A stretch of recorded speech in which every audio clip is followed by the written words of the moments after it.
going on, everyone? Today I'm going to go through the process of redesigning the Weeknd's Trilogy album cover art from start to finish, so let's get into it. The first thing I do for any redesign is go looking for inspiration. It doesn't have to be inspiration for the actual redesign, it could just be something to help get my creative juices flowing. Some of the places I usually look for the Japanese redesigns are discsjapan.com or Google Images, but the best place to go if you've curated a personal enough feed and diverse enough boards is Pinterest. I have a single board that I save everything to, and that's what led me to the inspiration for this redesign. I remembered saving these video game box arts for the Japanese releases of F-Zero and Super Mario Kart, and that led me to remembering how cool the Japanese box art for Pokemon Red and Blue was, which ended up being the primary inspiration for this redesign.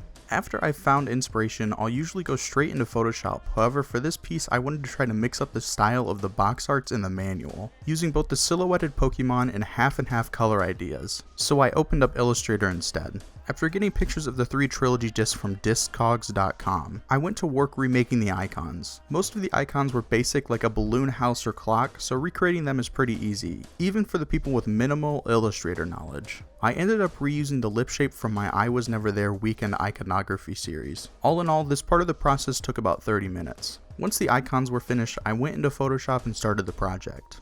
The settings I use for redesigns are 3000 pixels by 3000 pixels with 300 set for the resolution. You could easily do something like 1000 by 1000 or 1500 by 1500, but I enjoy the larger artboards personally. Once the artboard is created, I'll import the illustrations and original album art so I can easily switch between them in the project for easy reference. Then I start what I call the prototype, which is just a fancy way to say the groundwork for the project. I'll see what ideas I like, what I don't like, and then go through potential fonts and background images to use for the project. If I had any ideas before I started the project, like layouts or specific styles I wanted to go for, I'll try to implement them during this time. I try to limit this part of the design process to about an hour since I really only want this to be the beginning. I don't want to work on this part for 6 hours just to see it the next day and hate most of what I did. For the Trilogy redesign, the only solid ideas I had going in were the silhouettes and the split color ideas that I was using from the 90s Pokemon box arts. So once those were put into the design, it was just testing various fonts, colors, blending styles, textures, and backgrounds for the rest of day one.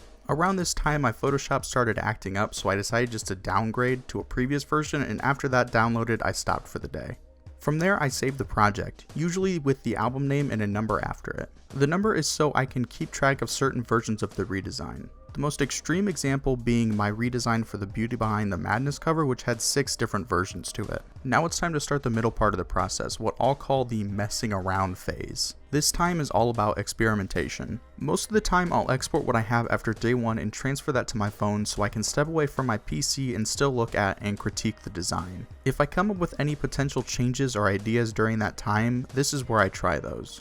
This is definitely the longest part of the process, taking around 4 hours for this redesign. To begin this part, I tried messing with the colors in the background I chose from the day before. I tried out some of the other pictures I had saved, one being an alternate shot from the Rolling Stone music video and another being a behind the scenes shot from the same video. I found that behind the scenes shot on an old Tumblr page that I believe the Weeknd ran until 2016. After trying those pictures out, I wanted to incorporate both of the Rolling Stone pictures I had into a before and after type of design, which is a major theme for this album. After messing with that idea for a while with no good results, I moved on to adding life to the background icons. I messed around with the ripple effect to give the icons movement and added the color halftone effect for texture. Once those were in a place I liked, I moved on to the text. For most of the Japanese redesigns, I still try to include the English translations for the text so that it's not confusing. After all, these aren't official in any way, and my audience is primarily, if not fully, English speaking.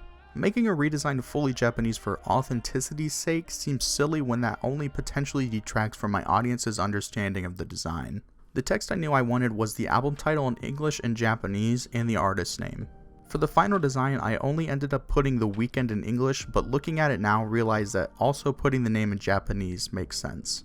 I tried a few different versions of how I wanted the text to look.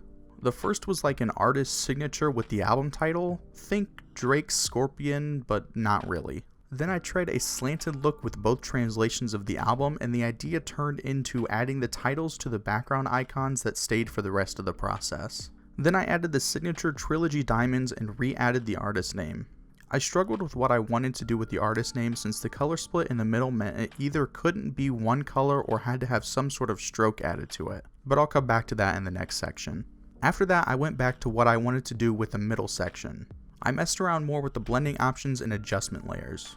Oh, and somewhere along the way I added the Japanese parental advisory logo, since that's what's required when 90% of your album is just you saying fuck, motherfuck, shit, pussy, damn, and talking about sex and drugs. I messed around with adjustments and blending for a bit longer and eventually landed on a really good mix of the two images I wanted to use that also incorporated the ideas that I had.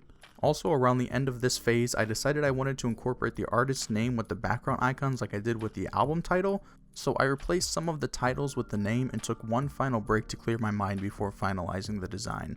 After my break, I got back to the design and wanted to change some things. First, I wanted the colors to be more black and white rather than the tan and gray that I had. I had the idea to make a sticker for the album similar to the one that comes with the physical versions of Trilogy, but that really went nowhere. I ended up adding a bonus songs included sticker to the wrapped version of the album that I put in the front of every Japanese redesign, but I didn't use it for the actual final version. Besides that, I added the EXO and Republic Records logos to the front, added some textures, played around a bit more with the adjustment layers, added the mixtape border I've been using for other redesigns, and threw my logo into the mix of the background icons, since I like finding clever ways to incorporate my watermarks rather than just throwing my name on the final product. That way it's not too distracting to viewers and I can easily claim ownership if people try to steal my work, which happens to artists way too often online. Although there's better ways to export these projects so that they're better quality when posted, I usually just end up exporting them with regular settings since I get close-up versions for Instagram anyway. From time to time I'll have alternative colors for redesigns like I did with Thursday. For the Trilogy redesign, I decided just to change the middle image to whatever the main covers were from the Trilogy booklets, or in Echo of Silence's case, something better, and change the colors to whatever the first and last color from the mixtape's gradient was. I had to do a bit more with Thursday's version since it has 3 main colors, but it was essentially the same process.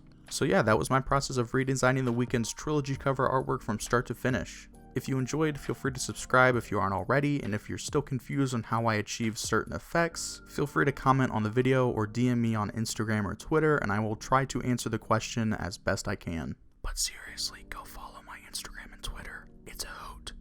See ya.